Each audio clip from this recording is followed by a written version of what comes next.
Buenas tardes, buenas noches a todos. En nombre de la Asociación Rural, le damos la bienvenida. Le agradecemos mucho a los conferencistas, gente muy ocupada, que hizo un tiempo para venir a tratar de darnos su punto de vista, sus ideas sobre la situación actual del sector y del país en general.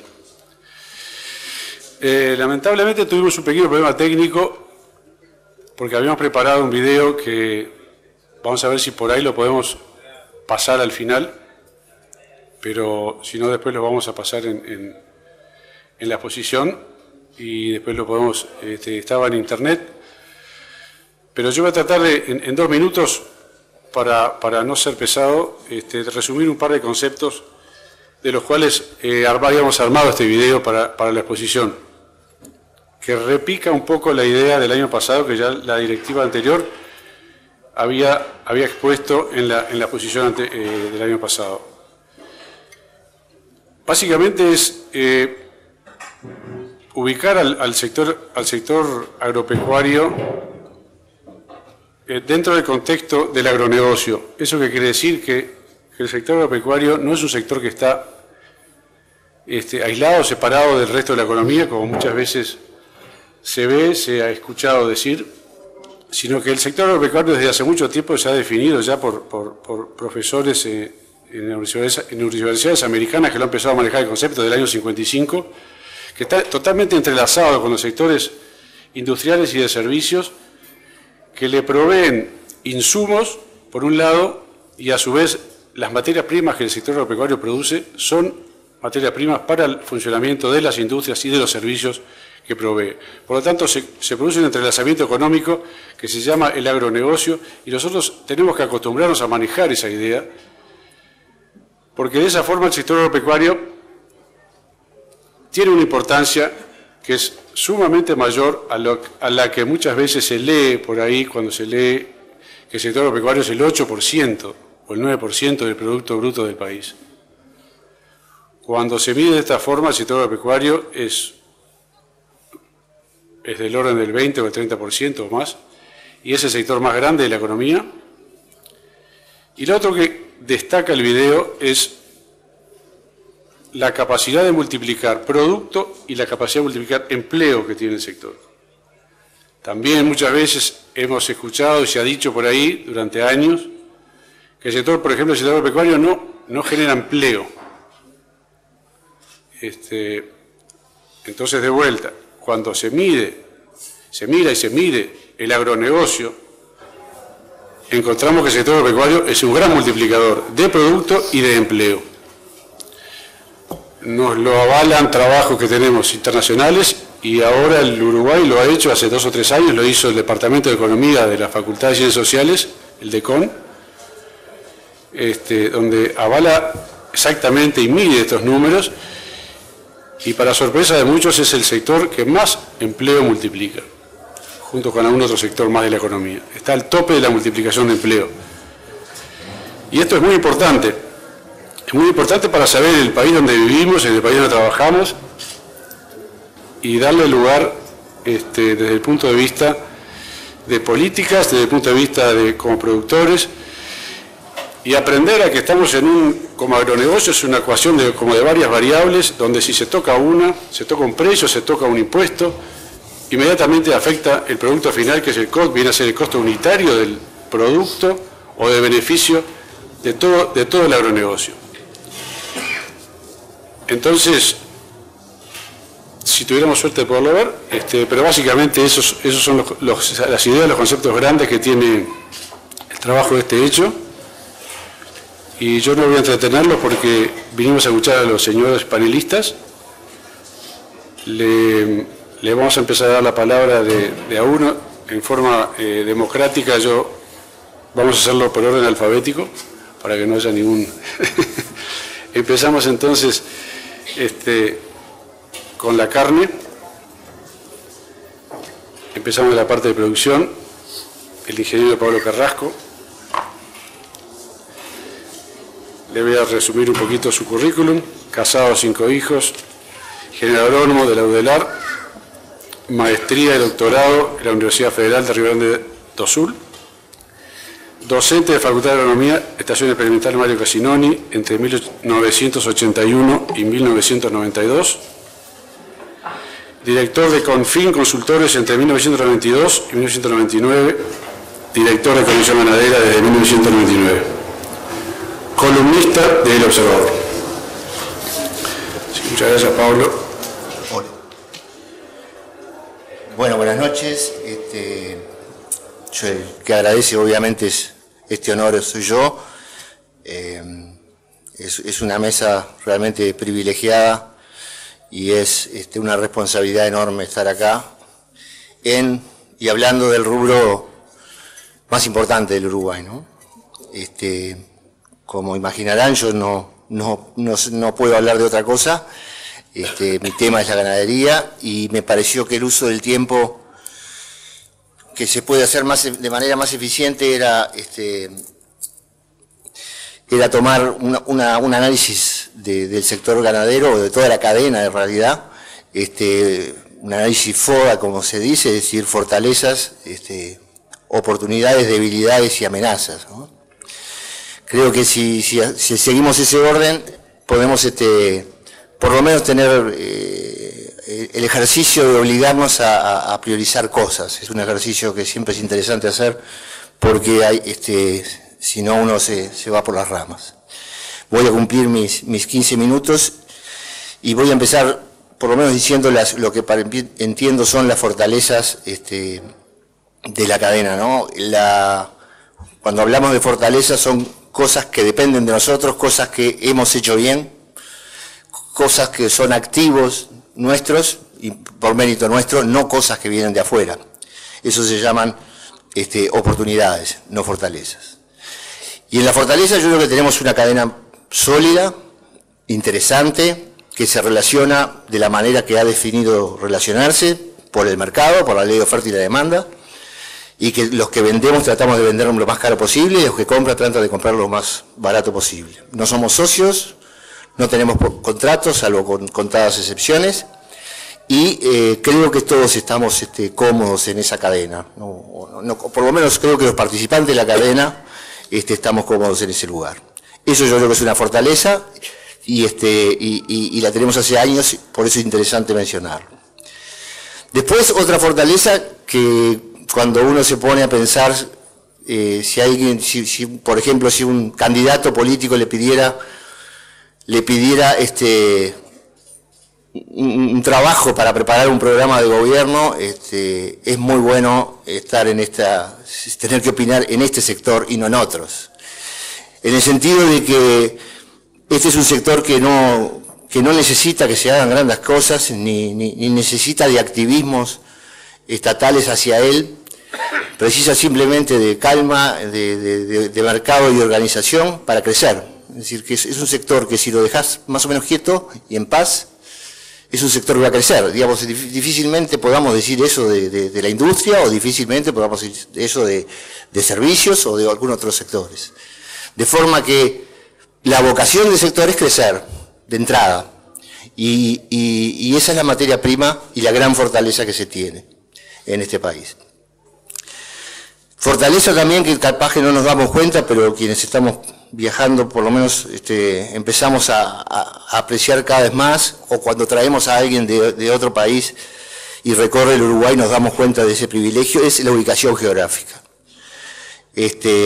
Podremos no estar muy conformes con los vecinos y cómo nos tratan, pero la ubicación geográfica es absolutamente privilegiada. En materia de la carne mejor del mundo, se necesitan como ingredientes del mejor churrasco del mundo, hay ingredientes obligatorios. Las razas tienen que ser británicas, las pasturas tienen que ser templadas, básicamente, y la producción pastoril, con un animal que pueda deambular, digamos, que pueda caminar, ese debería ser más o menos los 3 ingredientes del churrasco del futuro, ¿no? Del churrasco perfecto.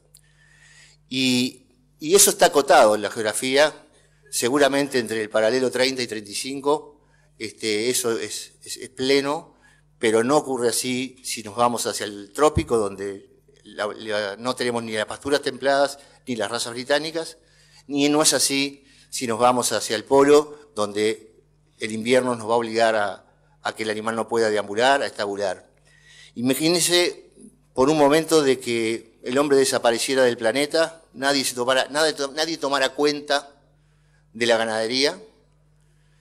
Bueno, seguramente se extinguirían rápidamente en muchas zonas del mundo esa producción y seguramente quedaría floreciente en otras zonas del mundo. Yo creo que en la que quedaría floreciente sería exactamente en esta franja que estamos hablando entre los 30 y los 35 grados latitud sur.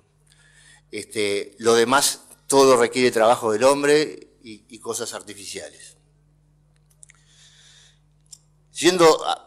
Así como tenemos estas cosas que son históricas, tenemos algunas cosas que son nuevas en nuestras fortalezas. Y yo creo que una de ellas es el precio de la tierra, un precio alto de la tierra, un precio que se compara hoy a cualquier lugar del mundo.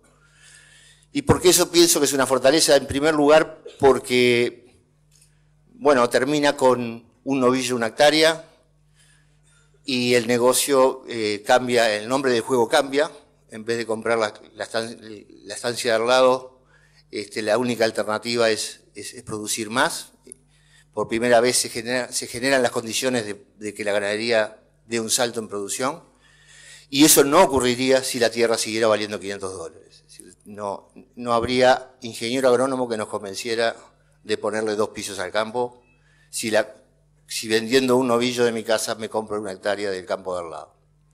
Entonces, esto que vino para quedarse, esto de las tierras, la desvinculación del valor del novillo que tuvo histórico hasta el 2003, un novillo, una hectárea, desde el 2003 hasta aquí no tiene nada que ver.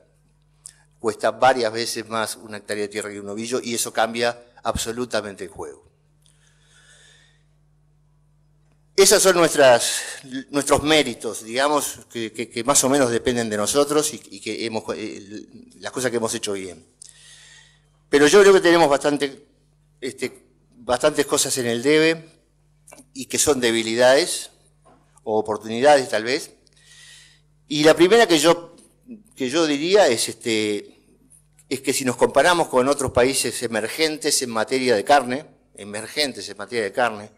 léase Colombia, por ejemplo, hay una diferencia abismal en cuanto a la agresividad comercial y a la política exterior en esos países respecto a nosotros.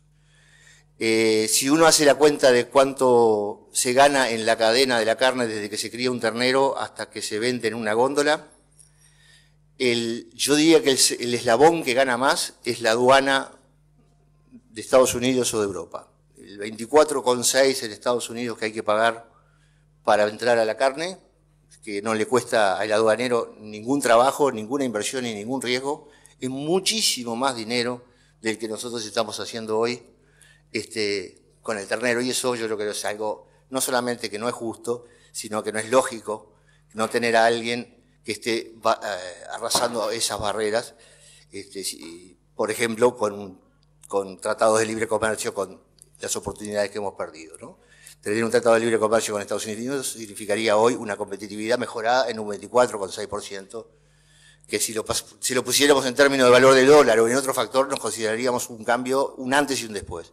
Bueno, en eso creo que en estos últimos 10, 15 años no hemos avanzado demasiado en eso y nuestros competidores sí. Esa es una debilidad. Veo otra debilidad que es particular y típica de la cadena de la carne, y es que en la forma que se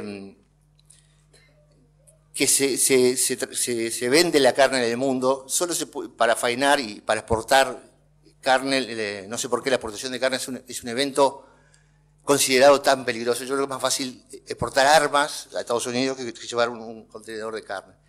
Pero en ese sentido, y esa rigurosidad con la que se ve a los exportadores de carne, hace que no solamente en esta cadena, el mismo que exporta es el dueño de la industria. Es decir, los exportadores son quienes, los dueños de los frigoríficos son quienes están habilitados en ese perímetro del frigorífico es en el único lugar que se puede matar un animal para exportar.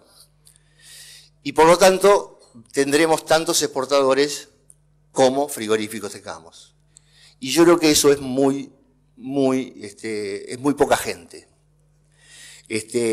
Yo creo que tendríamos que tener muchísimo más compradores de ganado, muchísimo más gente tratando de vender carne nuestra en el mundo y resolver el problema de dónde faenamos de alguna manera. Yo tengo, por supuesto, mis opiniones que el tiempo no justifica dar. Pero debemos aumentar el número de compradores de ganado y debemos tomar las relaciones que todo el mundo tenga en el mundo, que pueda vender carne y venir acá y poderlo hacer, poder hacer ese negocio sin ser dueño de frigorífico. La debilidad también creo que hoy está en las incertezas tecnológicas. El otro día en la jornada de UPIC, una de las conclusiones fue que la tecnología está. Y yo creo que nada más falso. La tecnología no está. Yo les pregunto a ustedes, los ganaderos, si yo les digo que van a tener que invertir $300 por hectárea en los próximos 10 años, porque en ese entorno es la deuda que tenemos con la ganadería, con nuestros campos, ¿eh? Nuestros 4 partes por millón de fósforo tienen que ser 20, es decir, nuestros 4 potreros tienen que ser 40, nuestros 10 bebederos tienen que ser 100.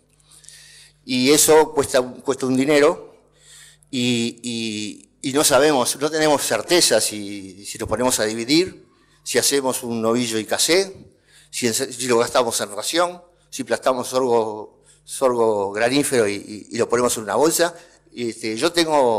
No hay tecnología de pasturas, la palabra pastura hace mucho que no se usa en este país. Y bueno, yo creo que hay que empezar que no puede haber tantas ganaderías como ganaderos hay. Eso no ocurre en los países que andan volando, que están al borde de la producción. Eso no ocurre en Nueva Zelanda. Los sistemas están claros y un productor se parece mucho al productor del lado. Cuando tenés semejante varianza como la que tenemos nosotros, tenemos problemas. No tenemos claro cuál es el futuro.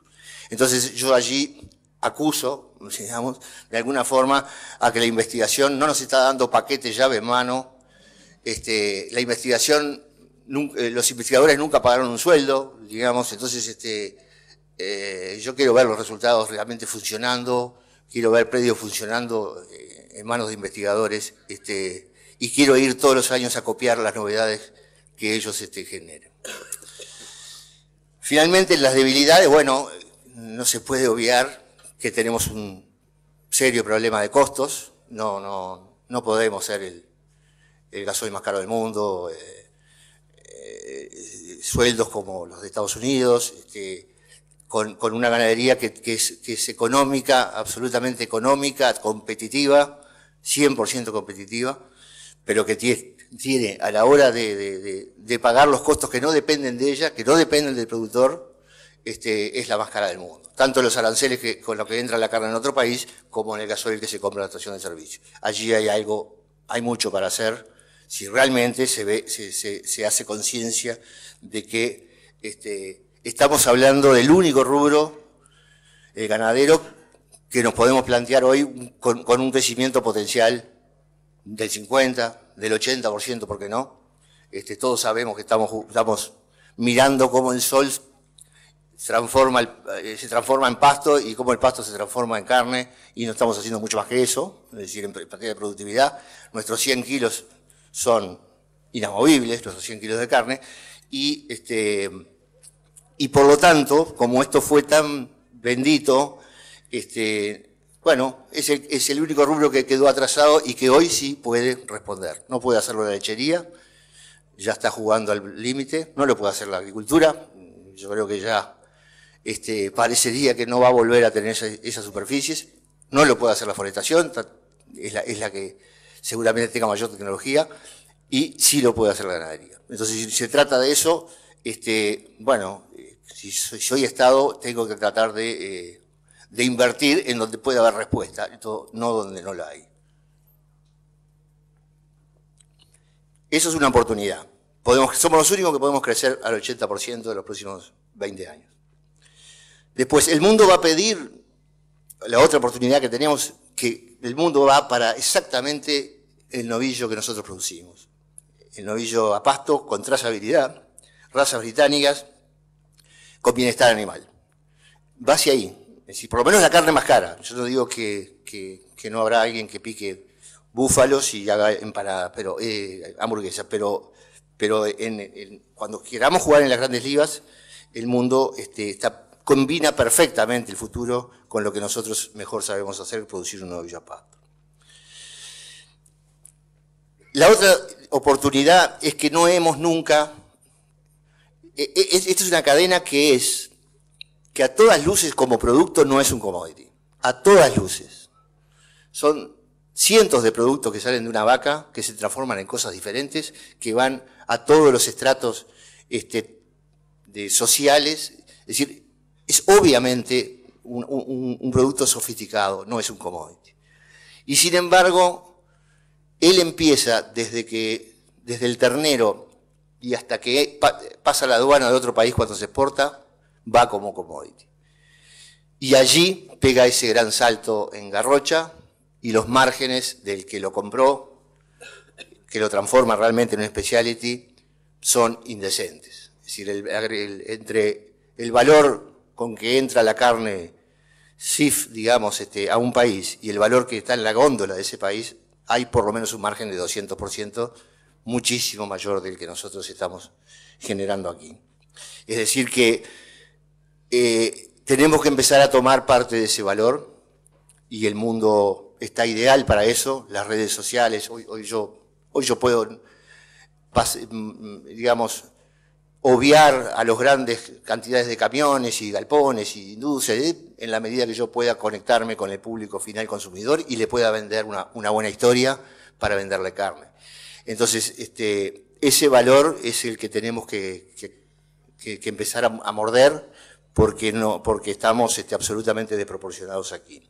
Entonces, ¿cómo hacemos para que ese valor le llegue al productor? Porque yo muchas veces, acá tenemos cada 2 años del campo al plato, seguramente ustedes hayan ido varias veces, y van muchos productores, es una linda jornada, pero yo realmente muchas veces pienso, después de escuchar una charla de alguien que sabe mucho de carne, y para las tendencias del ama de casa y todo lo demás, no le cambia la vida al productor. ¿Con qué le sirve a un productor esa jornada si él no es partícipe prácticamente en nada?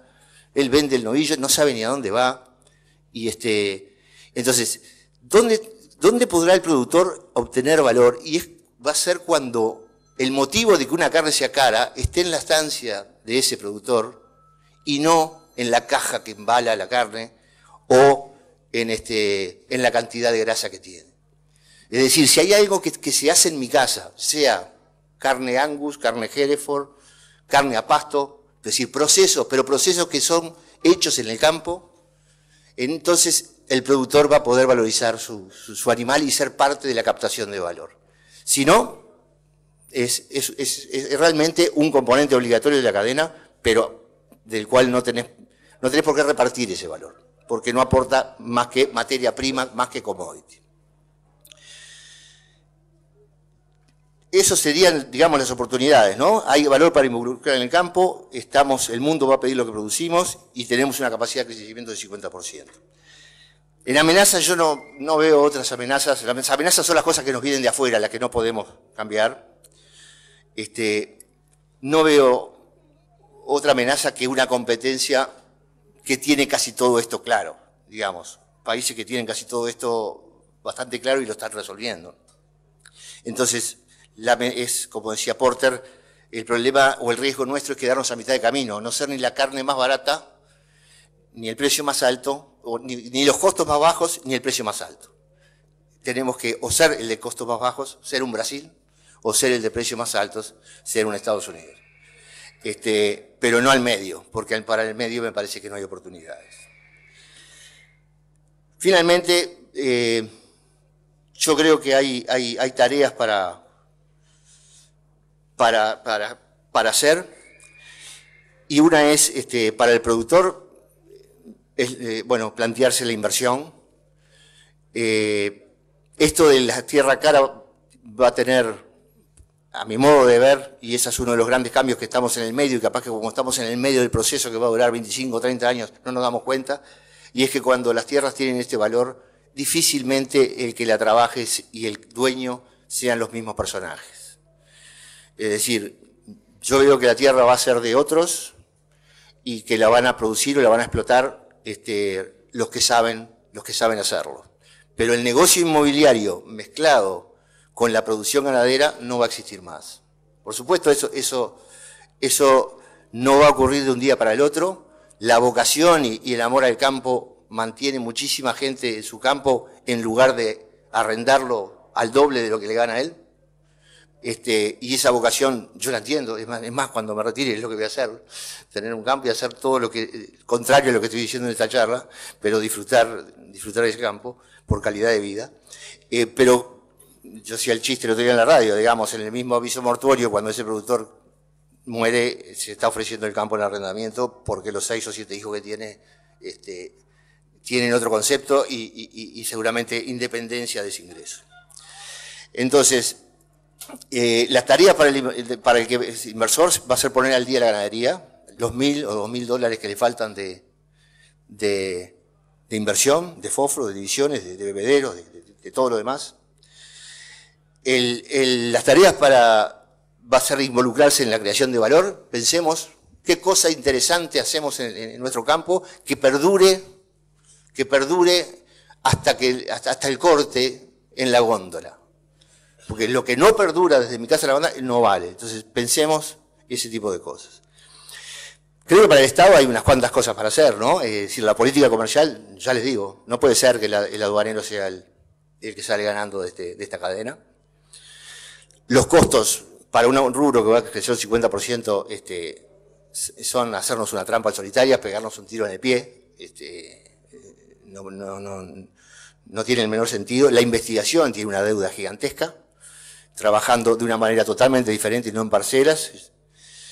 Y el costo tiene que formar las condiciones para que haya muchos más vendedores. Para el mercado interno nosotros tenemos una cantidad de gente ofreciendo carne, el abasto tal, el abasto cual, más algunos frigoríficos que abastecen, es decir, cantidad de gente ofreciendo carne por Montevideo, y sin embargo para el Estado no tenemos la misma cantidad de jugadores. Me parece que hay que poner un poquito de ingenio y hacer que eso sea verdad. La ganadería entonces, como corolario, no está al nivel ni de la agricultura, ni de la lechería, ni de la forestación, y no está porque el privilegio de arranque fue tan grande que nos permitió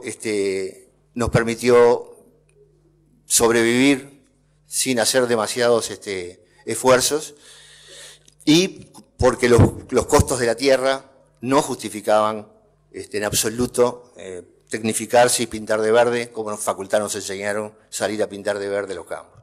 Sin embargo, eso cambió, estamos en la mitad de ese camino, de nuevo, y eso se concretará. Esa es mi visión en los 20 minutos que tenía, y agradezco la atención. Muchas gracias, Pablo.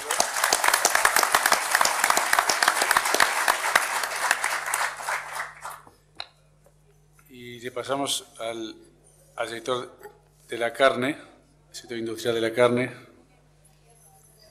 el doctor Marcelo Seco,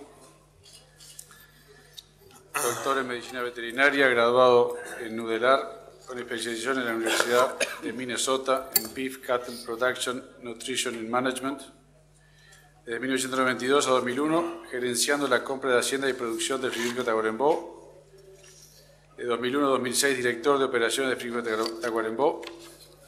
De 2007 a la fecha, director del Grupo Marfrig en Uruguay, y desde 2010, delegado por ADIFU en la Junta de INAC, productora agropecuaria. Bueno, buenas noches. Antes que nada, agradecerles a ARU la invitación. Es un gustazo volver a esta casa para intentar compartir algunas ideas, y independientemente de que nos falló el video, había algunas algunas líneas que en cierta forma nos direccionaron a intentar reflexionar con ustedes qué era lo que le estaba pasando a nuestro sector. No voy a ponerle foco sobre esas cosas que coordinamos conversar y obviamente no distraer en intentar generar un diálogo en función de las cosas interesantes que dijo Pablo, de las cuales podemos estar de acuerdo en unas y en desacuerdo en otras, pero como nos conocemos hace muchos años y si Dios quiere tenemos muchos años más para seguir conversando de esas cosas que podemos hacer mejor todos. Un primer ángulo de análisis es básicamente lo que nos pidieron es decir qué es lo que pasa con el mercado, ¿no? Entonces, qué es lo que pasa con el mercado mundial, cuál es el futuro, ¿no? Y en realidad, la verdad que es muy difícil predecir, es cada vez más difícil. Lo que sí es cierto que la cadena cárnica uruguaya tiene una gran virtud muy mejorable, que es la potencialidad de estar permanentemente, cada X ciclos de años, modificando su mix de mercados. Tiene un patrón regional que refiere básicamente a fuerzas de tipo de cambio, que es nuestra dependencia con Brasil, que obviamente hace y mucho a los elementos de competitividad que permanentemente conversamos, pero que obviamente está dominado por una fuerza mayor que es las relaciones entre los poderes de cambio que tienen esta pequeña economía uruguaya y esta pequeña economía cárnica con socios grandes como es Brasil. Tiene un socio histórico que particularmente por momentos parece decrecer, que es un socio que permanentemente está en agenda y que coincido en que tenemos un montón de deberes. Y ese socio es hoy la Unión Europea, lo fue hace muchos años, lo sigue siendo, es el principal socio comercial del Uruguay, es el principal deber desde el punto de vista de la negociación internacional que el Uruguay tiene y simplemente como pendiente seguir insistiendo en que en ese marco de definición política, si en forma regional, en forma unilateral, el Uruguay, particularmente en estos días, hemos visto alguna acción de ese tipo en forma conjunta con Brasil. El Uruguay dentro de la Unión Europea tiene la mayor ventana potencial de acceso y de valorización de su producción. Como bien decía Pablo, hay un arancel muy importante dentro del ingreso a Estados Unidos fuera de cuota, que es otro de los deberes, pero esencialmente la Unión Europea tiene diferentes ventanas de acceso que por diferentes circunstancias ha ido creando. En algunos momentos usamos una, en algunos momentos usamos más de una, ahora tenemos una nueva, que es la famosa cuota 481, pero que fuera y dentro de esas oportunidades y fuera de esas ventanas es absolutamente imposible ingresar producto en forma competitiva a la Unión Europea. Incluso dentro de dos de ellas hoy, el costo de ingreso es más alto que el valor producto. Y por suerte lo podemos decir en un momento en que la ganadería uruguaya o la carne del Uruguay está usufructuando una relación de valor que es históricamente alta en función de sus países competidores. Eso sigue siendo y va a seguir siendo un gran pendiente. Uno muchas veces mira por diferentes relaciones con cierta admiración y cierto recelo ese poder que un Itamaraty tiene a la hora de negociar. El Uruguay tiene mucho para dar, lo viene haciendo a nivel de otras economías. Yo creo que hay que, como sector, el foco en la Unión Europea es una guía que no nos puede distraer y obviamente hay que ponerle mucho esfuerzo. Los otros socios comerciales que el Uruguay tiene y que va tocando y que van y vienen, obviamente se hacen en una relación de el poder de acceso de nuestra carne. El poder de acceso de nuestra carne y por tanto la formación de precio se basa básicamente en reglas políticas, sanitarias y de tipo de cambio. Esas son las tres cosas, mucho más allá que la oferta y la demanda, que definen el valor de nuestros productos.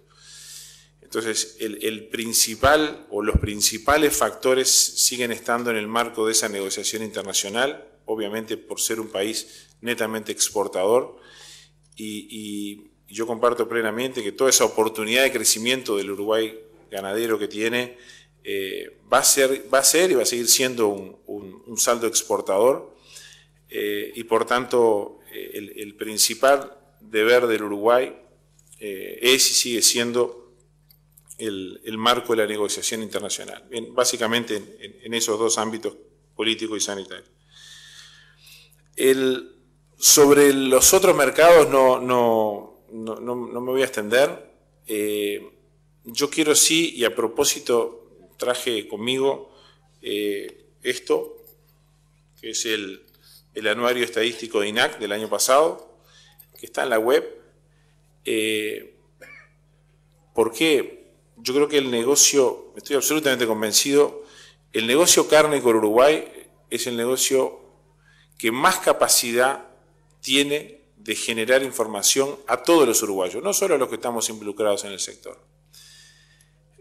¿Por qué? Porque obviamente lo que está resumido aquí, más otro montón de información que generamos permanentemente, la que va desde el sector primario, la que va desde el sector procesador, que es tanta información económica y comercial, que se nuclea en el INAC y obviamente y los otros organismos.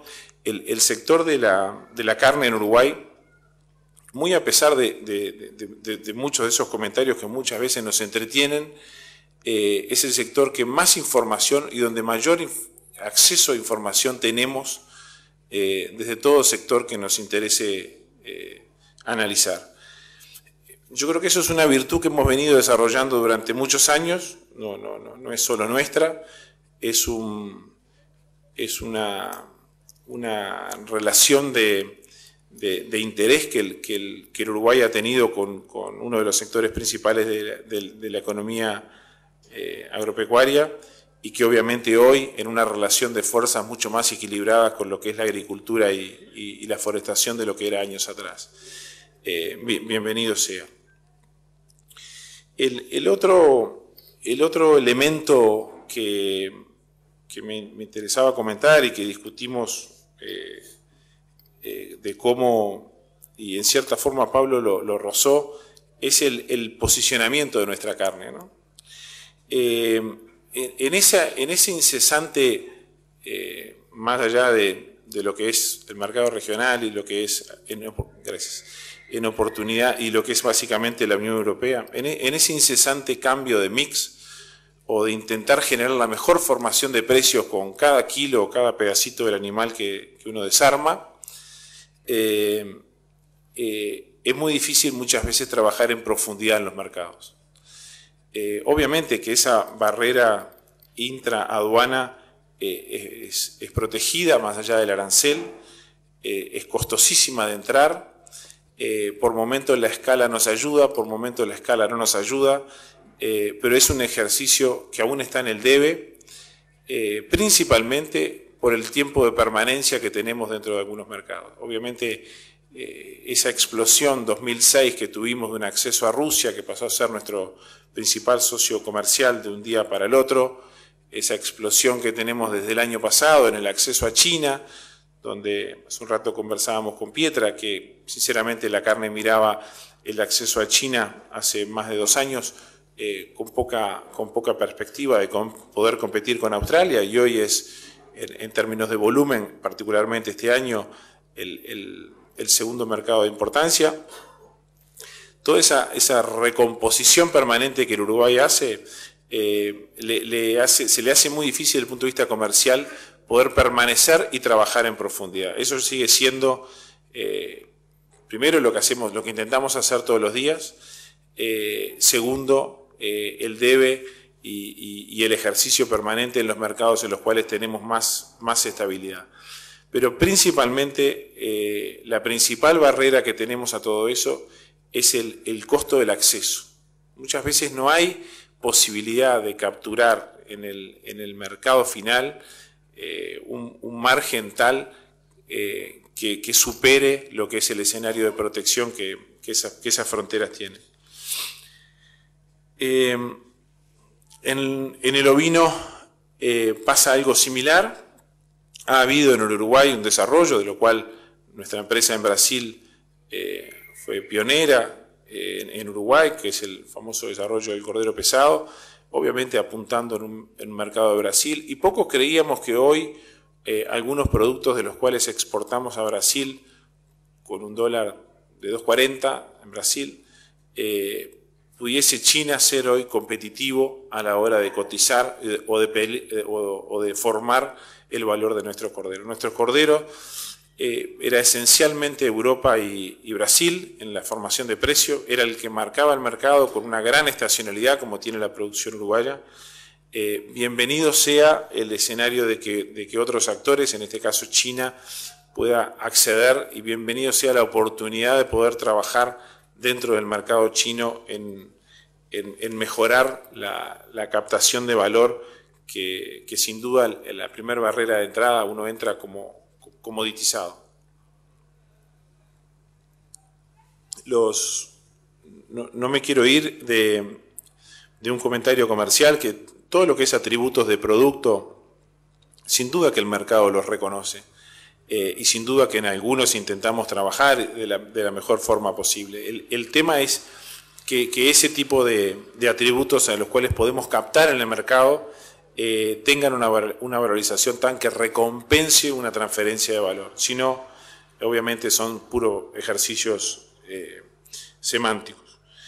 El tercer elemento que por lo menos me desafiaron a comentarles era básicamente en la palabra perspectiva, que me encanta, me encantaría poder conocerla, y los famosos cuellos de botella, ¿no?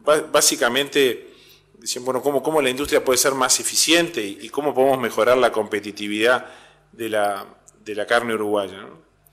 El primer concepto es que la industria tiene en su ADN el crecer. Entonces, el mejor elemento en términos de eficiencia que la industria necesita y que la industria sigue promoviendo, y digo sigue promoviendo porque, como nunca, la transferencia de valor o la participación del valor de la hacienda o del sector primario dentro del componente de venta es la que es de estos últimos 5 años. Pero el principal elemento de eficiencia que nosotros tenemos hoy como foco es poder seguir desarrollando el negocio y que el sector primario lo haga con nosotros. Esa es la necesidad y el elemento más fuerte en materia de ser más eficiente. Y obviamente esto en un contexto de un nuevo Uruguay, de otro mapa. Los que nos criamos por el norte, era difícil ver un chorizo de sorgo de grano húmedo en Tacuarembó, y si había era en el Iña, por otro lado no había. Pero hoy en día el mapa Uruguay, el mapa de esas 3 millones de hectáreas que la ganadería, entre comillas, perdió, y lo digo a propósito, entre comillas, sigue siendo tanto desafiante desde el punto de vista forrajero para seguir creciendo la producción nacional, y obviamente el desafío principal no solo es del negocio, sino de toda la estructura que el Uruguay tiene y de toda esa organicidad que el Uruguay tiene y le sobra en materia de apoyo al sector primario.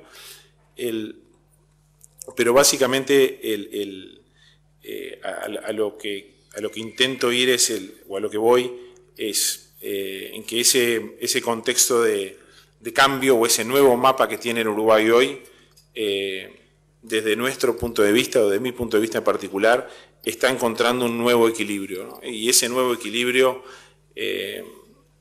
hectáreas más, hectáreas menos, es el principal desafío que tiene el negocio cárnico en Uruguay, que es retomar o seguir retomando esa senda de crecimiento que nunca perdió, muy a pesar de algunas discusiones en una base absolutamente de forrajera como la sigue teniendo.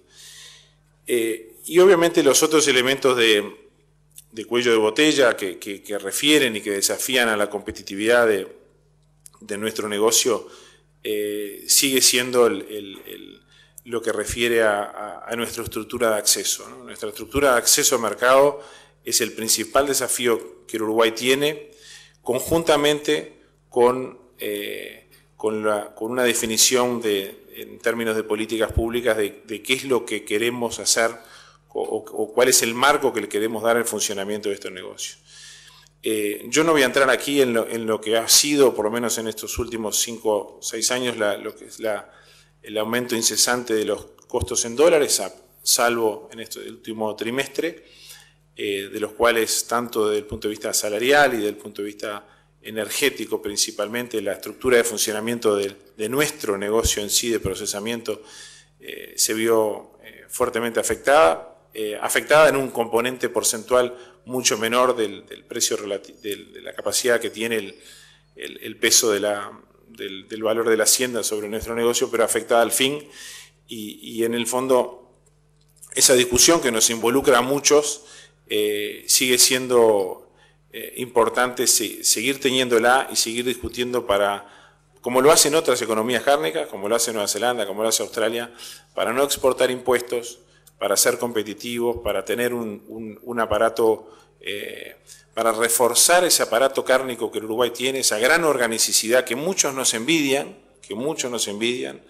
por el manejo de información, por la transparencia que tiene, por la organicidad que funciona en el entorno del negocio cárnico en general en Uruguay, que muchos nos envidian, pero que nosotros tenemos que seguir haciéndola mucho más eficiente, públicos y privados de forma conjunta, para poder competir bien lejos de casa, como es el escenario que tienen nuestras carnes, ¿no? Y ese nivel de acceso que lo supimos tener y lo perdimos allá por octubre del 2000, ese nivel de acceso Uruguay ya lo vivió, y más que demostrado está el otro elemento que quisiera destacar, que es la capacidad que tiene el sector industrial y el sector primario de responder en forma agresiva y rápida a las señales que el mercado le da. El crecimiento que tuvo el Uruguay, no solo en su Producto Bruto y en base a precio, sino en ese rearmado de toda esa estructura productiva e industrial que por momentos se vio tan afectada y que hoy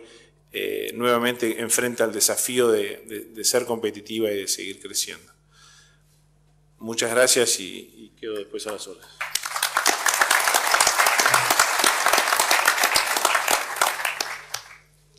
Muchas gracias, Marcelo. ¿No anda esto? Sí. Pasamos en orden alfabético a los granos y le damos la palabra al señor Ramón, que me hizo una pequeña trampita, porque no me mandó currículum. Entonces, yo voy a tener que hacer un poco yo. Productor de avanzada, si digo productor de avanzada me quedo corto, así que yo diría que más que nada es un pionero, como dicen los americanos, le llaman a este tipo de emprendedores. Y dentro de las cosas que yo sé, porque soy vecino de él, fue de los primeros en introducir la soja con su hermano René en 1973. Fue impulsor del citrus, fundador de una gran plantación y packing modelo en la localidad de Yung. Fue el que introdujo el feedlot, con nombre y apellido. Siempre digo que el feedlot del Uruguay lo trajo el señor Alberto Gramón. Y fue fundador de Opsin, siempre buscando nuevas tecnologías, siempre buscando innovar, o sea que yo lo definiría como un ejemplo a nivel nacional de productor. Muy agradecido por todo. No sé si anda esto o no. Sí, sí. ¿Se escucha? No, muy agradecido, no esperaba todo eso, ¿no? Bueno, y es un honor estar acá y compartir con ustedes esta mesa. Yo, si no se enojan, quisiera al comienzo darle algún palito a los mandamás y después hacer algún comentario muy rápido sobre la carne y los lácteos y terminar con la agricultura. ¿Puedo hacerlo? Perfecto, adelante. Seguro que sí. Bueno. No, lo que nos preocupa es que cada año pasamos a ser menos competidores y nos encontramos hoy en el lugar 85. En los últimos meses bajamos 11 puntos. Y tenemos países latinos que han subido 16 puntos, 15 puntos, 13 puntos. Y el Uruguay está bajando y está de la mitad de la tabla para abajo. Entonces eso creo que es preocupante y que es necesario comentarlo. Supongo que las autoridades ya lo saben porque se ha publicado y es realmente preocupante. El gasto del Estado ha crecido muchísimo y cada año con menos inversiones. Por ejemplo, el plan Mides, que me parece perfectamente bien, pero un plan Mides fiscalizado, que es lo que no se hace. Entonces tenemos algunos ejemplos de matrimonios con un hijo de 18 años que cada uno de ellos tiene un plan Mides. Entonces tienen 3 motos enormes, celulares de 6.000 pesos, tienen pantallas de televisión de 40 pulgadas que lo ponen al lado de la puerta de entrada a la casa y la puerta está siempre abierta para que se pueda ver de fuera. Y esas son cosas que no pueden ser. Después tenemos, por ejemplo, en cuarto año de escuela, en colegios públicos, una maestra conocida que tiene 31 alumnos, 11 son aplicados, llevan sus libros, sus cuadernolas, sus cosas, sus mochilas, y hay 20 que no hacen absolutamente nada. Y la maestra pregunta, dice, ¿y para qué vamos a estudiar si nuestros padres están en el Mides? Dice, y no hacen nada, y son sanos. Dice, ¿para qué vamos a estudiar? Bueno, esa es la juventud que se está criando hoy. ¿Y qué nos puede suceder dentro de 4, 5, 6, 7, 8 años? Si hoy está complicada la cosa, ¿qué es lo que puede ser después? Entonces, yo no digo que no exista este plan Mides, que creo que está bien, pero fiscalizado. Esto no está fiscalizado y el que se ocupa de esto, lo único que hace es pedir dinero y dar 30.000 planes Mides más y no podemos pensar que estén comprando votos, no, qué esperanza, ¿no? Bueno, las personas que manejan los gastos en los ministerios, las instituciones públicas, etcétera, ¿tienen experiencia como para gastar cientos de millones de dólares? Yo pienso de que algunos ministerios sí, y pienso que otros no. Ni los directores ni los presidentes de las instituciones públicas. Posiblemente algunos no han manejado un kiosco nunca y están manejando cientos de millones de dólares.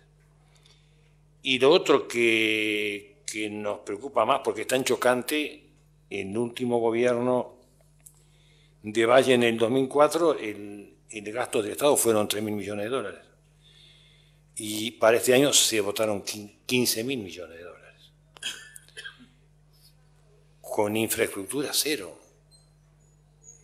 Las carreteras empiezan a arreglar algo ahora. La parte de trenes y vías y eso no ha funcionado nada hasta ahora. De todo lo que habló el presidente de la República, que puso como ejemplo Nueva Zelanda en un montón de cosas.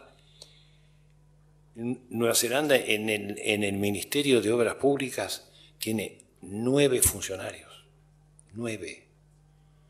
¿Por qué? Porque hay 15 o 20 empresas que llaman a licitación una ruta o un camino vecinal, tiene 9 funcionarios que fiscalizan todo, lógicamente. Por ejemplo, sin querer meterme en los temas muy bien hablados por los dos amigos Cardón de la carne acá, me interesaría decir alguna cosa, si es que se puede, por lo menos. Nosotros a partir de los años 90 se empezó con el destete precoz, se empezó con el engorda corral, mucha mejora genética, y prueba están lo que ha logrado Uruguay hoy en Palermo y en Esteio, que ha logrado premios, que eso es bueno.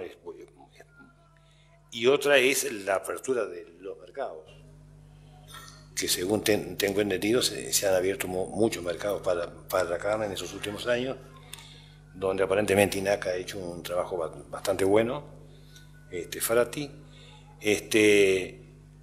Y en los lácteos, yo digo que ha sido algo similar. ¿Por qué? Porque lo estamos hoy, producen con mucha suplementación. Hay mucho tambo estabulado con animales con 30 litros por día, que es muy bueno. Quiere decir de que estamos mejorando en todo y posiblemente tenemos que seguir mejorando y más rápidamente. Yo al mercado de la carne pienso de que el mercado de la carne tiene un futuro espectacularmente bueno. Y especialmente porque las clases medias en el mundo porcentualmente van subiendo mucho más que la población mundial. Entonces, esa gente va a ser la que va a empezar a consumir carne roja. Y tenemos la prueba de China, que no hay ningún invento, sino solamente verlo. China, a un chino le va a dar estatus ir a un restaurante por ahí y pedir carne roja y no pescado, que se le acaban de morir 100.000 toneladas de pescados ahora que se envenenaron con algo, no sé con qué, en esos criaderos que tienen, ¿no? O sea que yo creo de que la carne va a tener un futuro grande, la carne roja, un futuro grande, porque tal vez no se va a poder proveer con la rapidez que el consumo va a hacer esa demanda. ¿No estás de acuerdo? ¿Sí estás de acuerdo? Entonces, yo creo que va a ser así. No sé, se me ocurre. No sé, uno no está en el tema, no es ingeniero, no es nada. Escuchame, ¿qué querés? No sé lo que puede. Bueno, lo otro, pasando a la agricultura, pensamos que el porcentaje de crecimiento va a disminuir, no que va a disminuir la superficie que hay hoy, sino que el crecimiento que llevábamos va a ser un poco menor. El cuidado de los suelos es indispensable analizar los suelos todos los años y ponerle todo lo que por lo menos sabemos que existe en el suelo. El problema es lo que no sabemos que existe en el suelo. Ese es el gran drama. Tenemos que tener en cuenta que los grandes grupos hoy se están retirando del país. Eso quiere decir de que hay países que son mejores en cuanto a costos, y eso nos preocupa bastante, sobre todo en el costo de los combustibles, de la energía eléctrica, para las plantas de silos, para el secado de los granos, etcétera, etcétera. Y eso es bastante preocupante. Y como que no se ve que aparezcan nuevos grupos. Viene alguna persona aislada y viene por un año o dos, cuando no se debería arrendar campo por menos de 3 años y que se haga una rotación completa con 2 hojas y una gramínea de verano, maíz, sorgo, lo que sea. La superficie agrícola podría aumentar aproximadamente en los próximos años a 2 millones de hectáreas de campos buenos. Pero posiblemente lo que nos convendría hacer, que voy a decir un pecado porque sé que hay gente que no le va a gustar, hay muchos suelos buenos hoy que tienen montes naturales sumamente raros. Si vas de Yuna hacia Paysandú, ves miles de hectáreas así, ¿no? Que no se pueden sembrar, lógicamente, porque la maquinaria hoy es cada vez más grande y no se puede sembrar. Yo no sé si eso no se podría limpiar, todo eso teniendo en cuenta por la ecología y por la mar en coche, con toda la superficie que se está haciendo de silvicultura. Es decir, todas las plantaciones de eucaliptus, de pinos, de todo lo demás. Y presumo de que pueden haber otras 2 millones de hectáreas de suelos no tan buenos que se pueden rotar 3 años de agricultura, 3 de pradera. Entonces eso nos haría, esto no es nada justo ni nada, es simplemente una visión nada más, ¿no? Podríamos llegar a tener 3 millones de hectáreas de agricultura produciendo por año. En los años 90 la agropecuaria en sus distintos rubros nos considerábamos primos, que éramos primos lejanos. Hoy pasamos a ser hermanos. ¿Por qué? Porque nos complementamos en un montón de cosas. Y somos hermanos con el mismo nombre y apellido. Hoy somos empresarios agropecuarios. Y no somos más agricultores, o somos ganaderos, o somos laneros, o somos tamberos. Hoy creo que tenemos que pasar a la palabra empresarios, no por pedantería, sino porque la importancia de la alimentación en el mundo es cada vez mayor. Entonces, el mundo crece, las superficies agrícolas pueden crecer algo más. Genéticamente posiblemente se pueda crecer mucho, pero lo cierto es que lo que hacemos es de mucha importancia, porque sin alimentación la gente no vive. Puede no vivir sin un Boeing 747, pero sin la alimentación no se vive. Entonces, bueno, quería transmitirle esto, que es muy sencillo lo que he dicho, pero es lo que uno piensa. Muchas gracias.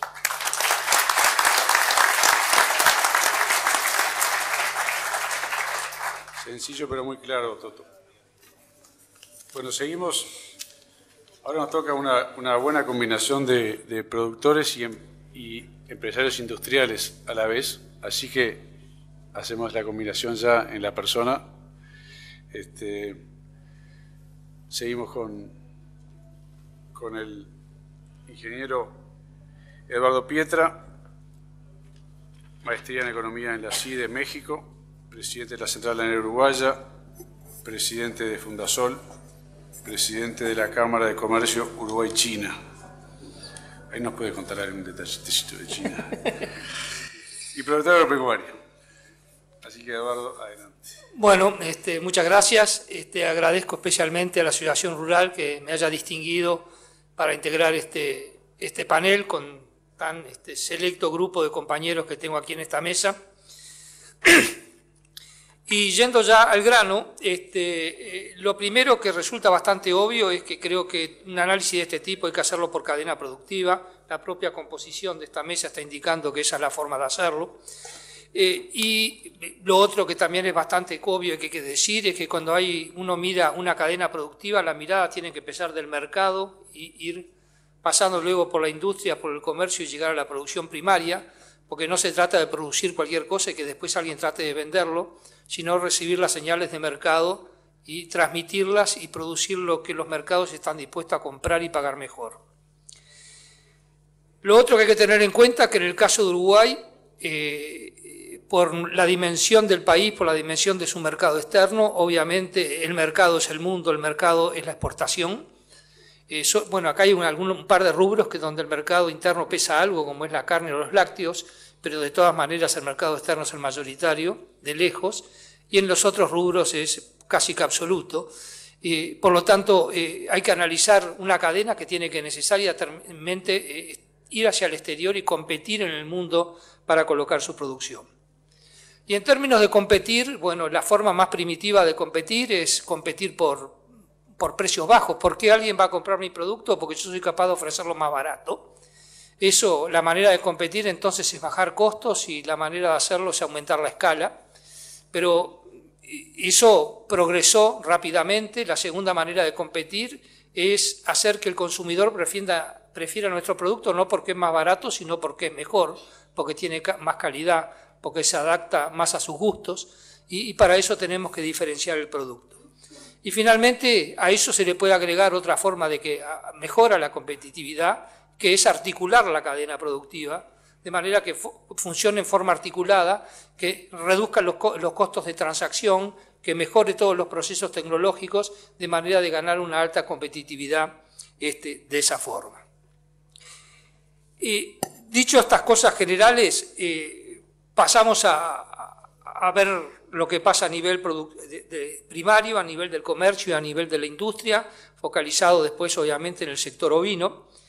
Y bueno, lo que todo el mundo sabe, hemos tenido acá una revolución en el agro uruguayo en los últimos años, consecuencia, como todo el mundo sabe, del aumento enorme del poder adquisitivo de algunos países emergentes con una población de miles de millones de habitantes, fundamentalmente China e India, pero todo lo que los rodean, que además han ido adoptando pautas de consumos occidentales que multiplican aún más la demanda que tienen por los productos que nosotros tenemos, y nosotros por el otro lado estar en una de las zonas del mundo que pueden dar respuesta a eso, porque el Mercosur es claramente la región del mundo que más puede crecer para producir básicamente alimentos. La otra zona del mundo que podría hacerlo es África, pero África no cuenta ni con el más mínimo capital social elemental para desarrollar producciones, porque ni tienen ni sistemas políticos estables, ni economías que funcionen establemente. Es realmente una crisis en la inmensa mayoría, y es un caos en la inmensa mayoría del continente africano.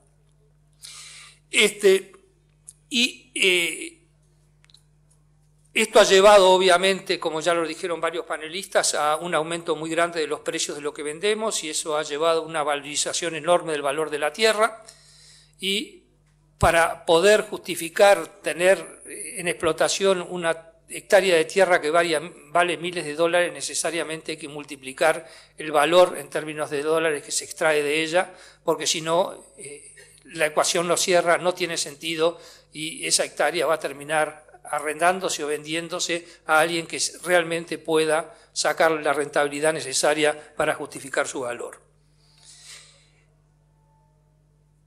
Y esto ha llevado una competencia enorme entre los distintos rubros en el agro uruguayo para acceder a la tierra, donde ha habido ganadores y perdedores.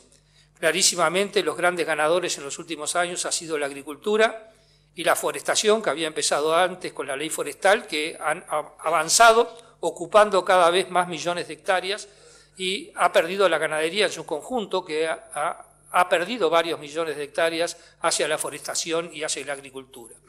Y en este proceso yo creo que algo que ha actuado para que esto fuera así es que en la producción forestal y en la producción agrícola han entrado compañías gigantescas, enormes, grandes transnacionales o enormes pools de siembra en el caso de la agricultura, que además lo pueden hacer porque en cierta medida industrializan el proceso de producción primaria. Se generan protocolos que se van cumpliendo al pie de la letra y que se va haciendo todo exactamente como está planificado, como si fuera un proceso industrial, y eso lo permite la forestación y lo permite la agricultura, porque todos los individuos se comportan en forma más o menos igual. Uno tiene cientos o muchísimos miles de individuos en una hectárea, árboles o plantas, y todas más o menos se comportan igual, al punto tal que en algunos casos ya arrancan siendo clonados, o sea que genéticamente son idénticos. pero después uno les echa un fertilizante o un plaguicida y todos reciben más o menos la misma dosis y reaccionan en forma igual, y si hay alguno muy distinto que se pierde, es uno entre miles. Eso en la ganadería no es posible. En la ganadería sigue habiendo un comportamiento individual que es diferente en los distintos individuos, valga la redundancia, y para poner un par de ejemplos clarísimos, todavía hay que recorrer los campos a ver si una vaca o una oveja se atraca para solucionar el problema. Uno va a racionar animales y va a haber individuos que no comen y va a haber individuos que comen tanto que se mueren. Entonces todo eso implica que todavía persiste la función de recursos humanos que terminan actuando como pastores y que dificultan la industrialización del proceso tal como se da en la parte de la forestación o en la parte de la agricultura. Esto como grandes conceptos generales, y yendo más al rubro vino y cómo puede hacer el rubro vino para competir en este escenario tan agresivo. Y bueno, en primer lugar hay que hacer el análisis pensando que el ovino produce felizmente dos productos, produce lana y produce carne, y que además ha habido una innovación tecnológico-comercial fundamental en el rubro que ha sido el llamado cordero pesado, que surgió hace un poco más de 15 años con la participación del SUL y los otros actores de la cadena, y eso permitió dar un salto cualitativo enorme y pasamos de producir carne ovina de ovejas viejas y capones, que era carne ovina de segunda o tercera categoría para mercados de segunda y tercera y precios de segunda y tercera, a producir carne ovina de primera, a competir en la primera división. Y eso fue un cambio importantísimo. Y tanto es así hoy que tenemos dos productos, pero los dos son enormemente importantes y a los dos hay que atenderlos con mucha fuerza, y en cualquier esquema lanero, por más fina que sea la lana, la carne tiene un peso importantísimo en la ecuación económica, y lo mismo pasa a la inversa, aún en los esquemas más carniceros, la lana es importantísima. Pongo un ejemplo muy chico, pero que rompe los ojos. Hoy un cordero pesado da 3 kilos de lana, que si es cordial vale $3, que son $9, menos $2 que cuesta la quila, quedan $7 dividido 17 kilos de carcasa, son 40 centavos por kilo. ¿Cuánto hay que hacer para ganarle más 40 centavos más por kilo? Es una cantidad enorme, es como pasar hoy de 3.70 a 4.10, que es la verdad, porque el cordero no deja un vellón que el novillo no deja, y al fin y al cabo yo saco, a los precios de hoy saco $4.10 por kilo de carne de cordero producida. ¿Qué tenemos que hacer para aumentar la producción? Hay que hacer 1.000.000 de cosas, y en muchas hay un camino ya recorrido que es importante. En términos de genética se ha generalizado el uso de los DEPS, de las diferencias esperadas de progenie, a tal punto que estamos claramente por delante de Australia en ese sentido. En términos de genética también se han introducido nuevas razas, también se ha empezado a generalizar muchos cruzamientos, y esos son avances importantes. En la lana, bueno, hubo algunos avances importantes, el acondicionamiento, la presentación, las grifas, el agrupamiento de los animales por categoría en el momento de la esquila para que se agrupen las distintas finuras, en fin, una serie de elementos que están disponibles, pero que la adopción, y lo mismo en todo lo que tiene que ver con sanidad, con la alimentación, etc. Hay una serie de experiencias que rompen también los ojos. El sur, en Cerro Colorado, ha tenido ensayos de engorde de corderos que producen un margen por hectárea igual al de la soja. Y también tenemos ejemplos de productores enormemente exitosos desde el punto de vista agronómico como desde el punto de vista económico. Algunos casos de ellos los hemos presentado a través de eventos que ha organizado el PENRO, el Plan Estratégico Nacional del Rubro Vino, y que están ahí presentes. Sin embargo, eso no se ha adoptado en forma generalizada. Todavía persiste en el país tasas medias de procreo muy bajas, que especialmente si se produce en carne, la forma más rápida de aumentar la rentabilidad de la producción es aumentando la tasa de procreo. Y creo que acá lo que falta es que nosotros le decimos muchas veces, falta que el productor haga el clic mental de hacer un cambio en el rubro. O sea, pretender de que el rubro vino compita con estos valores de la tierra, si al lanar lo ponemos en el potrero más duro del establecimiento, en el que está en peor estado, y además lo relegamos a una segunda prioridad en todo, desde estos asuntos hasta la ocupación, el lugar que le damos en nuestra cabeza, desde el empresario hasta los trabajadores que están en el predio, no se pueden esperar milagros. Y bueno, está la vieja, se usa muchísimo últimamente, frase de Einstein que dice que no se puede esperar un resultado diferente si seguimos haciendo siempre lo mismo. Y bueno, hay cosas disponibles, pero falta que se haga un clic mental. Y ahí entran consideraciones mucho más de tipo sociológico, como las que las encaró en parte Pablo Carrasco, diciendo que bueno, hay gente que puede darse el lujo de que mantener el campo subexplotado porque quiere mantener su tipo de vida, su calidad de vida, sus gustos, sus costumbres, sus tradiciones, etcétera, pero que a la larga, si eso permite producir mucho más, en algún momento eso se va a arrendar, se va a vender, se va a encarar de una forma distinta y se van a entrar a producir mucho más. En lo comercial, yo diría que tenemos afortunadamente un sistema absolutamente competitivo, abierto, con todo tipo de empresas comercializadoras. La lana se puede exportar libremente en forma sucia y eso oficia como una especie de testigo en el mercado. El mercado de la lana, felizmente, no hay barreras sanitarias. Los aranceles en general son bajos, salvo la India. En algunos pesan un poquito, pero en general no es un rubro con aranceles muy altos.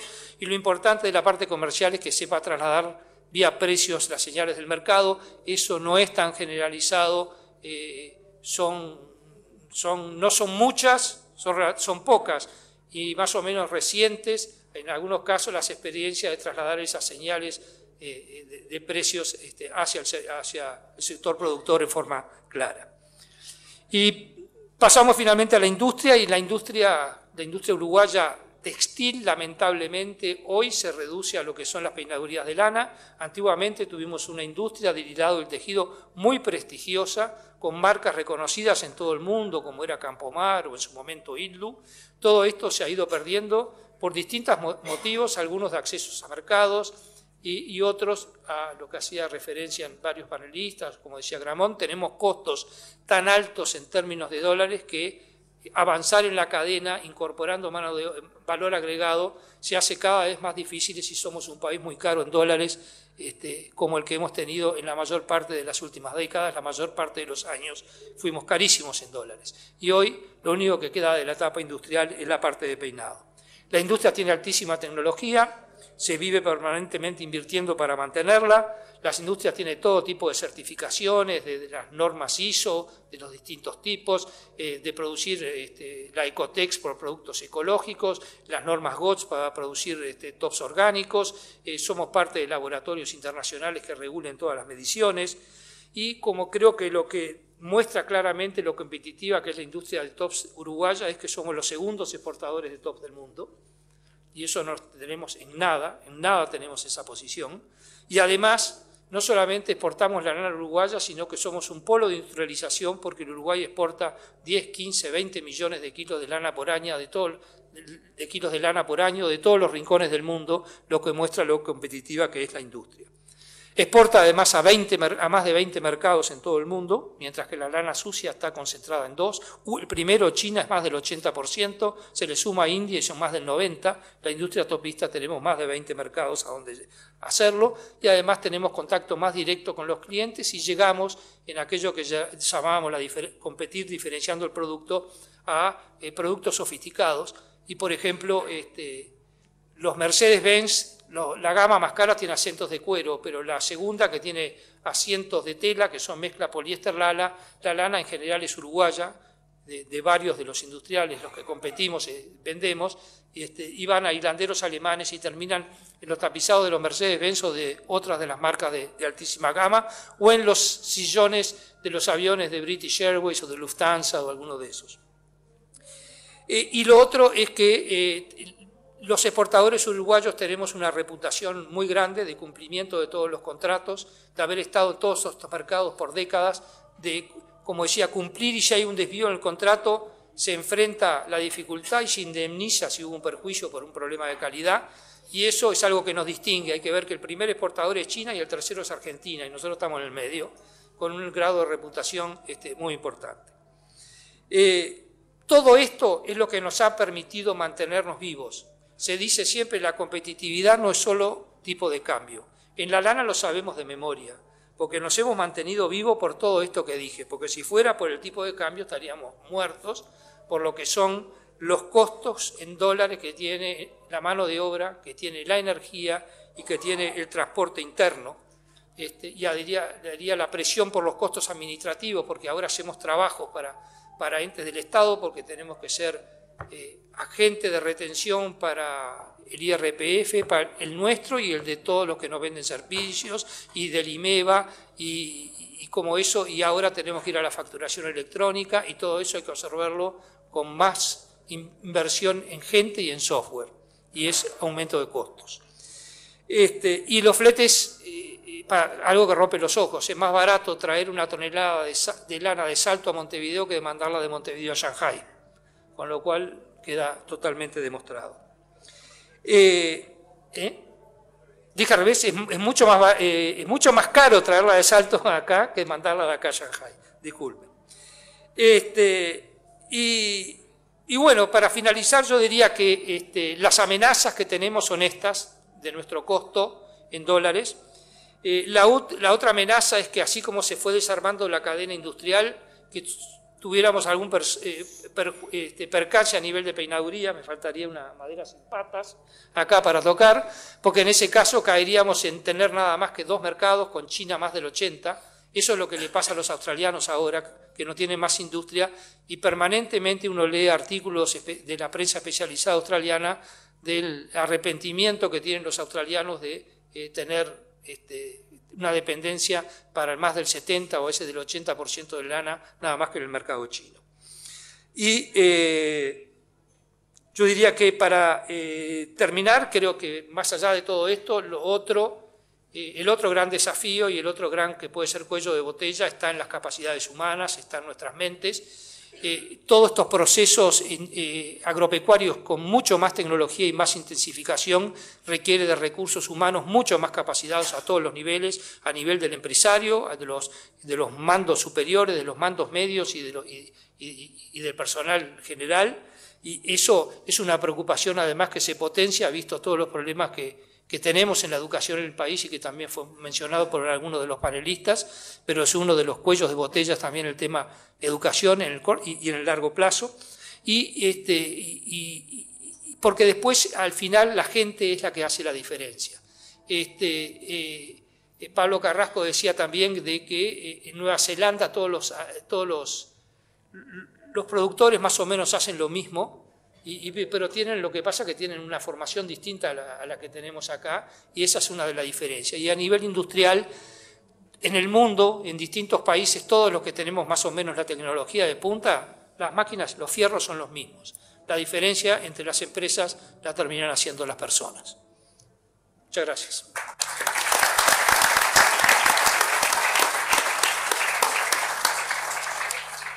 Gracias, Eduardo. Y pasamos al tambo. El ingeniero Álvaro Ambrois, casado, 3 hijos, ingeniero agrónomo, productor agropecuario, director de CONAPROLE de 2007-2011 y presidente de CONAPROLE desde 2012. Muchas gracias, Álvaro, y adelante. Bueno, agradecer la invitación, la responsabilidad de hablar de la competitividad del sector lácteo. Yo creo que en esta mesa es importante, y destacar un poco las particularidades del sector frente al resto de la actividad agropecuaria. El sector lácteo en su historia ha tenido una influencia importante del sistema cooperativo y hace que haya una unión importante entre los productores, la industria, también las gremiales, y sin duda esto permite al sector trabajar con unas particularidades y tal vez desde el punto de vista personal, con ciertas ventajas para enfrentar el desarrollo, digamos.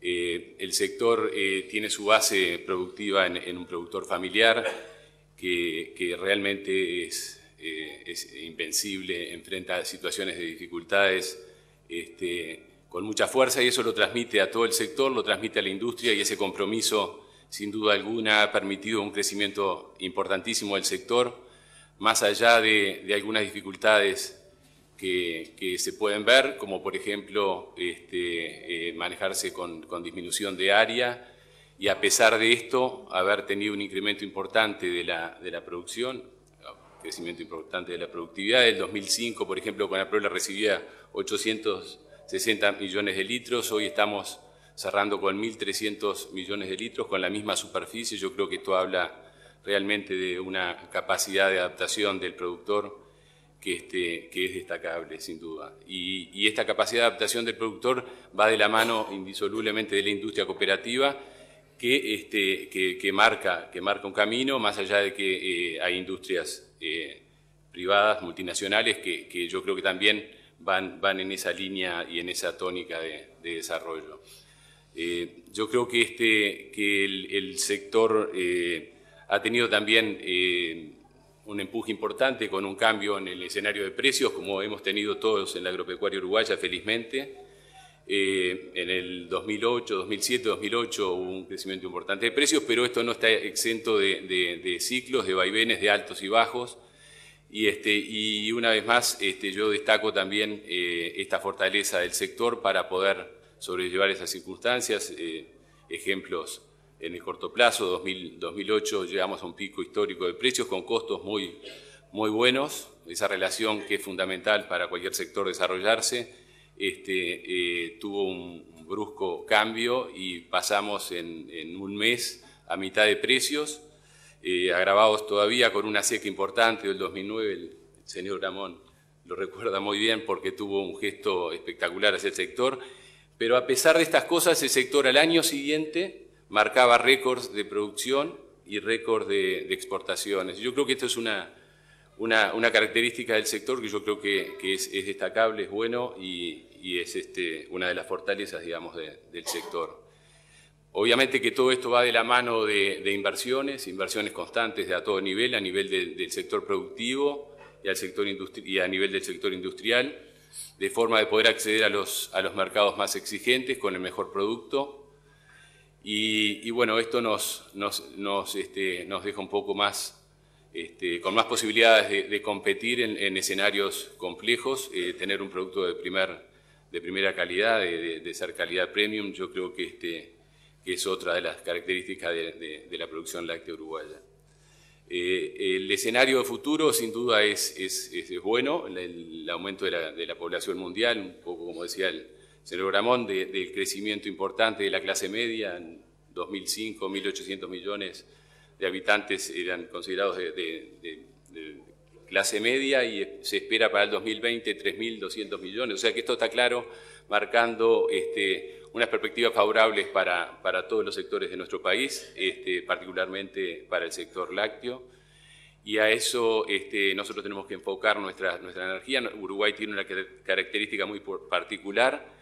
El 90% de la producción del comercio de lácteos es a nivel interno, y el Uruguay exporta el 70% de su producción en términos crecientes año a año. Esto es evidente, este aumento de productividad, el consumo interno no incide. Obviamente todo esto va hacia afuera, y para esto necesitamos ser competitivos, necesitamos seguir, yo creo que esto es válido también para las otras actividades, mejorando en lo que es educación universitaria, no universitaria, para que el sector productivo tenga en su fase primaria y en su fase industrial las capacidades para estar preparados para competir con el mundo. También necesitamos, obviamente, el tema de costo país, son temas centrales que también inciden a todas las cadenas productivas. Y el tema central para una agroindustria exportadora como es la láctea es la inserción en los mercados, que no depende solamente de las políticas comerciales, que evidentemente también se hacen inversiones importantes en este aspecto. Fundamentalmente también incide en esto las políticas de Estado.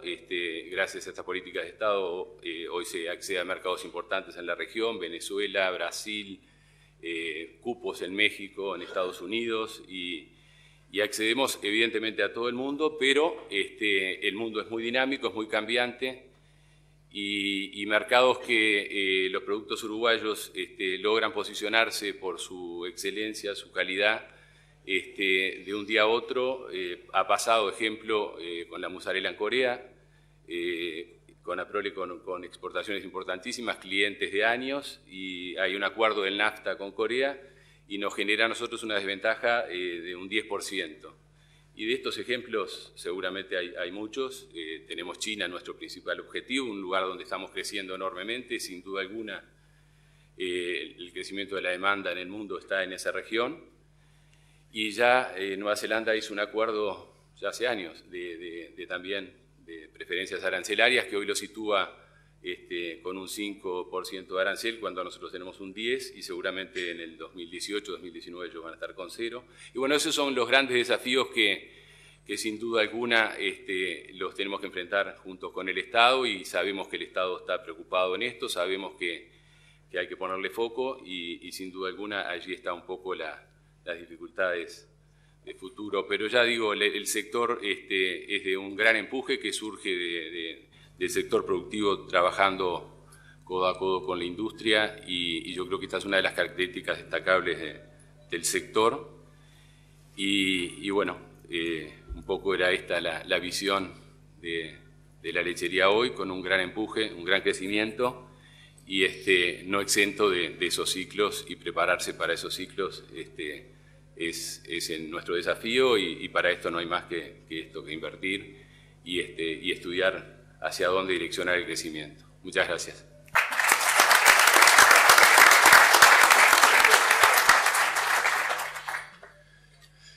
Bueno, parece que hemos tenido suerte con el video, y antes de las preguntas lo pasamos, que es cortito.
Bueno, invitamos a todos los que quieran hacer preguntas.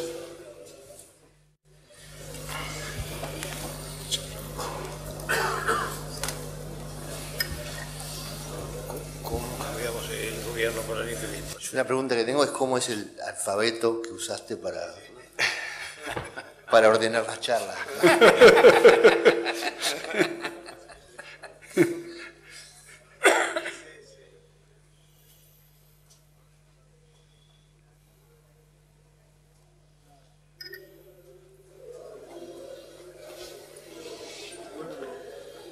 Pensando en el país en su conjunto, yo veo con mucha certeza las afirmaciones de don Alberto Gramont cuando afirma que la agricultura, sobre todo, va a seguir avanzando en virtud de la demanda mundial.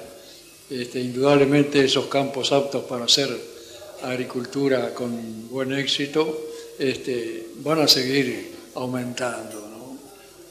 Y eso nos va a venir a retasear las áreas que nos dedicamos a la ganadería. Entonces, lo que vemos a nivel nacional, que el deber nuestro es esas áreas de ganadería que tienen altibajo de producción muy grande, como todos sabemos, de áreas con campos bien explotados, haciendo rotación con agricultura y agricultura forrajera y praderas más o menos permanentes. Y vemos que las áreas que no están bien explotadas, sobre todo en campos naturales, que a veces de campos naturales pasamos a campos en situación de abandono. Creo que ahí donde tenemos que trabajar más para que esos campos que están en esa situación, que todos sabemos que campos que por décadas y décadas no se hace el mejoramiento. Ahí es donde tenemos que trabajar más en el país para a nivel nacional hacer una agricultura sustentable. Porque una cosa es que sea sustentable para algunos dueños cuando son dueños de los campos por herencia, que no ha costado mucho esfuerzo para hacerse de los campos, que puede ser sustentable para los dueños para vivir en esa manera y sacar novillos de boca llena, pero al país no le conviene. Al país le conviene que esos campos no sean más campos en situación de abandono, que se entre en la tecnología, y nada mejor que ahora, hasta el año 2013, para acordarse de las enseñanzas que nos dejó el sabio profesor Manmeca en el año 53, cuando estuvo acá y nos dijo cuál era para él los conceptos que había que asumir para mejorar el país en su conjunto. Y él nos hablaba de los campos demostrativos, que en la segunda visita que él estuvo acá en Uruguay nos dijo que nosotros no le habíamos hecho caso a él, ¿no? Y bueno, y yo me gustaría refrescar esos conceptos porque veo que el campo demostrativo para la zona donde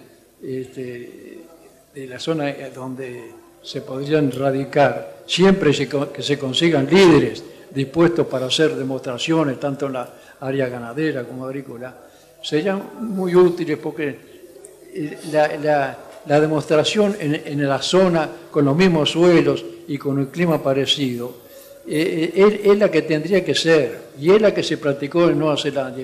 Como muy bien dijo el panelista, en Nueva Zelanda es aburrido recorrer, porque todo el mundo hace lo mismo, porque todo el mundo aprendió que la tecnología sirve, y es lo que no hemos conseguido acá. Como dijo el ingeniero Robaina en su libro, ¿por qué Nueva Zelanda sí y Uruguay no? Es porque acá no somos un país homogéneo, somos un país muy heterogéneo. Y bueno, y los consejos de Manmeca para extender la tecnología a todo el país con área predio demostrativo sería muy útil. Yo lo encuentro de total vigencia lo que él nos enseñó hace 60 años. Y bueno. ¿Habrá otra pregunta?